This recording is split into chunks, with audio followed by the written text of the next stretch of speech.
Hi friends, welcome to my channel YS village women. ఈరోజు నేనేం చేయబోతున్నానంటే చూడండి, ఇది పాలాకు అనమాట. పాలాకు పరాటా అయితే చేయబోతున్నాను ఫ్రెండ్స్. చూడండి, ఒక కప్పు అయితే పాలకూర బాగా ఇలా కడిగి కాడలన్నీ తీసేసి అలా సన్నలుగా తరిగి పెట్టాను అనమాట.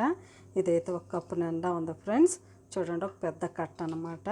ఇదైతే క్లీన్గా ఇలా చేసుకొని కట్ చేసి పెట్టుకున్నాను అనమాట. ఇప్పుడు దానికైతే ఒక కప్పు గోధుమ పిండి తీసుకున్నాను ఫ్రెండ్స్.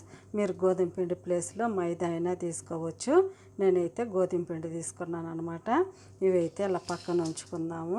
ఇప్పుడు ఇందులోకైతే కొద్దిగా మసాలా వేసుకుందాం. ఒక చిన్న జార్ తీసుకొని ఇప్పుడు ఇందులో అయితే ఒక 2 వెల్లుల్లిపాయలు వేసుకుందాము. కారాన్ని బట్టి ఒక 2 పచ్చిమిర్చి వేసుకుందాము. కొద్దిగా అల్లం ముక్క వేసుకుందాము. ఇప్పుడైతే మనం ఇది గ్రైండర్ చేసుకుందాం. చూడండి, ఇలా అయితే వేసేసుకున్నాను అనమాట. కొద్దిగా ఇది సరిపోతుంది అనమాట. ఇప్పుడైతే ఇదంతా వేసుకొని పక్కన పెట్టేసుకుందాము ఫ్రెండ్స్. చూడండి, కప్పు గోధుమ పిండి అయితే ఇందులో వేసేసాను. ఇప్పుడైతే ఈ పాలాకు కూడా కట్ చేసుకునేదంతా ఇందులో వేసేసుకోవాలి. ఇప్పుడు ఇందులోనే మనం చూడండి పచ్చిమిర్చి, అల్లం, తెల్లగడ్డ వేసుకున్నాం కదా, ఇది కూడా ఇందులో వేసేసుకుందాము. ఇప్పుడు ఇందులోనే కొద్దిగా కారం వేసుకుందాం ఫ్రెండ్స్. ఇందులోనే కొద్దిగా చిటికెడంతా పసుపు కూడా వేసుకుందాము, చాలా కొద్దిగా అనమాట. ఇప్పుడు ఇందులోనే కొద్దిగా మనం ధనియా పౌడర్ వేసుకుందాము. కొద్దిగా వాము వేసుకుందాం ఫ్రెండ్స్. చూడండి, కొద్దిగా ఇలా నలిపి వేసుకోవాలి ఫ్రెండ్స్. ఇప్పుడు ఇందులోనే మనం కొద్దిగా శనగపిండి వేసుకుందాము. వేస్తే బాగుంటుంది అనమాట, 1 స్పూన్ అనమాట. ఇప్పుడు ఇందులోనే మనకి సరిపడా సాల్ట్ వేసేసుకుందాము. ఇప్పుడు ఇందులోనే కొద్దిగా ఆయిల్ వేసుకుందాం ఫ్రెండ్స్. చూడండి, ఇలా వేసుకొని ముందైతే బాగా అంతా ఇలా కలుపుకోవాలి. ఈ పాలాకు అంతా ఈ పిండిలో కలిసే వరకు ఆయిల్ అన్నీ వేసాం కదా, ఉప్పు, పసుపు, కారం అన్నీ అంతా ఇలా పట్టే వరకు బాగా అయితే అంతా ఇలా కలుపుకోవాలి. చూడండి, అంత అయితే ఇలా కలిపేసుకున్నాను కదా. ఇప్పుడు కొద్దిగా నీళ్ళు పోసుకుంటూ మనం గట్టిగా చపాతీ పిండిలాగా కలిపేసుకోవాలి. నేనైతే కొద్దిగా చేసుకుంటున్నాను ఫ్రెండ్స్. మీకు ఎక్కువ కావాలంటే కొద్దిగా పాలకూర వేసుకోండి, కొద్దిగా పిండి ఎక్కువ వేసుకోండి. కొంతమంది మైదాతో కూడా చేసుకుంటారు. మీకు గోధుమ పిండి లేదంటే మైదా పిండితో అయినా చేసుకోవచ్చు ఫ్రెండ్స్. ఇప్పుడు ఇలాగే కొద్దిగా నీళ్ళు వేసుకుంటూ కొద్దిగా నీళ్ళు వేసాం కదా, బాగా అంతా ఇలా కలుపుకుందాము. చూడండి, ఇలా బాగా సాఫ్ట్గా వచ్చే వరకు బాగా కలుపుకోవాలి ఫ్రెండ్స్. ఇంకొద్దిగా వాటర్ వేద్దాము. కొద్దిగా వేసుకుంటూ ఇలా బాగా కలుపుకోవాలి ఇలాగా ఫ్రెండ్స్. చూడండి, ఈ విధంగా కలుపుకోవాలి బాగా. చూడండి, ఇలా ఈ సాఫ్ట్గా ఉండాలన్నమాట.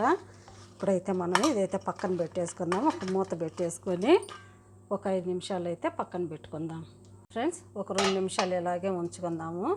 పరోటాలు చాలా బాగా వస్తుంది అన్నమాట. ఇప్పుడైతే ఇలాగే ఉంచుకుందాం ఫ్రెండ్స్. చూడండి, నేనైతే ఒక 2-3 నిమిషాలు అలా పక్కన పెట్టాను అనమాట. చూడండి ఎంత బాగా వచ్చిందో, సాఫ్ట్గా ఇలా ఉండాలన్నమాట. ఇప్పుడు మనకి ఎంత సైజు కావాలో అంతంత సైజు అయితే ఇలా తీసుకోవాలి. చూడండి, మన సైజుని బట్టి అనమాట. ఇలా కొన్ని తీసుకొని పొడిపిండిలో అద్దుకోవాలి ఫ్రెండ్స్. కొద్దిగా పొడిపిండి తీసుకొని పొడిపిండిలో చూడండి ఇలా అద్దుకొని ఇప్పుడైతే మనం రుద్దుకోవాలి. ఇలా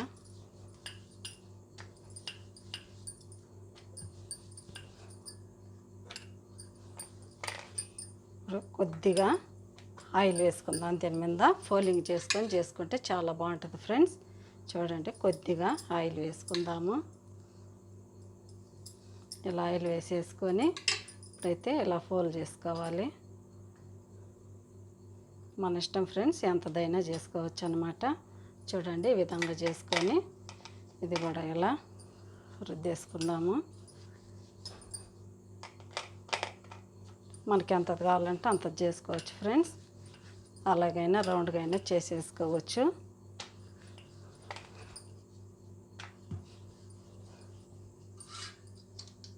ఫ్రెండ్స్ చూడండి, ఈ విధంగా చేసుకోవాలి. ఎక్కువ పలచగా కూడా ఉండకూడదు, కొద్దిగా మందంగా ఉండాలన్నమాట. ఇలాగే అన్నీ చేసేసుకోవాలి. ఇంకా ఒకటి కూడా చేసేసుకుందాం. చూడండి, నేనైతే ఒక 4 రుద్దేసుకున్నాను అనమాట. చూడండి ఇలా వేసుకున్నాను. ఇప్పుడైతే ఇవన్నీ పెనం పెట్టేసేసుకొని కాల్ చేసుకుందాం ఫ్రెండ్స్. చూడండి 4 రోలు చేసుకున్నాను అనమాట. ఇప్పుడైతే గ్యాస్ వెలిగించుకొని కాల్ చేసేసుకుందాము. చూడండి, స్టవ్ వెలిగించి ప్యాన్ అయితే పెట్టాను అనమాట. ఇప్పుడైతే మనం ఒక్కొక్క పరోటా ఇందులో వేసేసుకుందాము. కొద్దిగా కాలింది కదా, ఇప్పుడైతే తిప్పుకుందాం ఫ్రెండ్స్. చూడండి, ఇలా కొద్దిగా కాలిన తర్వాత అప్పుడు ఆయిల్ వేసుకోవాలి. ఇలా బబుల్స్గా వస్తాయి అన్నమాట. ఇలా నెమ్మదిగా తిప్పుకుంటూ కాల్చుకుందాము. ఈ పక్క కూడా తిప్పి వేసుకుందాము. చూడండి, ఇప్పుడైతే ఆయిల్ వేసుకుందాము. కొంతమంది బటర్తో కూడా కాల్చుకుంటారు ఫ్రెండ్స్. బటర్ అయినా వేసుకోవచ్చు. నేనైతే ఆయిల్తో కాలుస్తున్నాను అన్నమాట.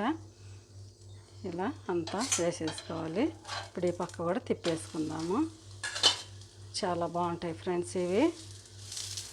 చూడండి, చాలా ఈజీ అన్నమాట.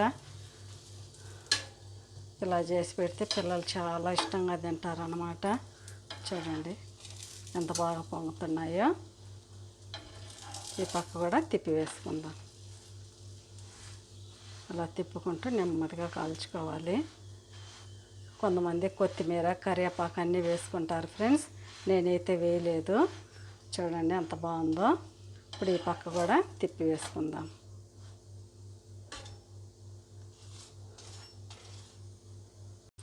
ఫోల్డింగ్ చేయకుండా అలాగే రౌండ్గా అయినా రుద్దుకొని కాల్చుకోవచ్చు.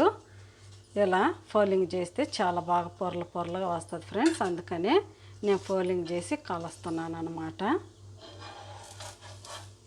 చూడండి అయిపోయినాయి. కొద్దిగా కాల్చి తీసేసుకుందాం. అంతే ఫ్రెండ్స్. చూడండి, ఇప్పుడైతే కాలిపోయింది. ఇదైతే తీసేసుకొని ప్లేట్లో వేసుకుందాము.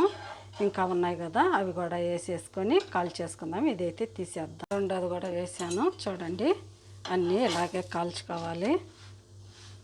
చాలా స్మూత్గా చాలా బాగా వచ్చింది ఫ్రెండ్స్. చూడండి, ఇది కూడా అయిపోవస్తుంది.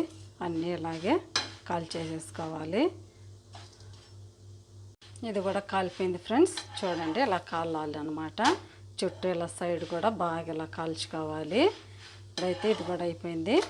ఆపేసుకొని తీసేసుకుందాము. ఇది కూడా చూడండి ఫ్రెండ్స్, అయిపోయాయి. అన్నీ అయితే కాల్చేసేసాను. చూడండి 4 పరోటాలు అయితే అయిపోయినాయి. అలా కాల్చేసుకున్నాను అనమాట. చూడండి ఎంత బాగా వచ్చింది, ఎంత స్పాంజీగా. మీకు నచ్చితే ప్లీజ్ నా ఛానల్ని సబ్స్క్రైబ్ చేయండి, సపోర్ట్ చేయండి, ఇతరులకు షేర్ చేయండి. బాయ్. మళ్ళీ ఇంకొక వీడియోలో అయితే కలుద్దాం. ఈ పరోటాలు మీకు ఎలా అనిపించాయో నాకైతే కామెంట్లో తెలపండి. బాయ్. మళ్ళీ ఇంకొక వీడియోలో కలుద్దాం.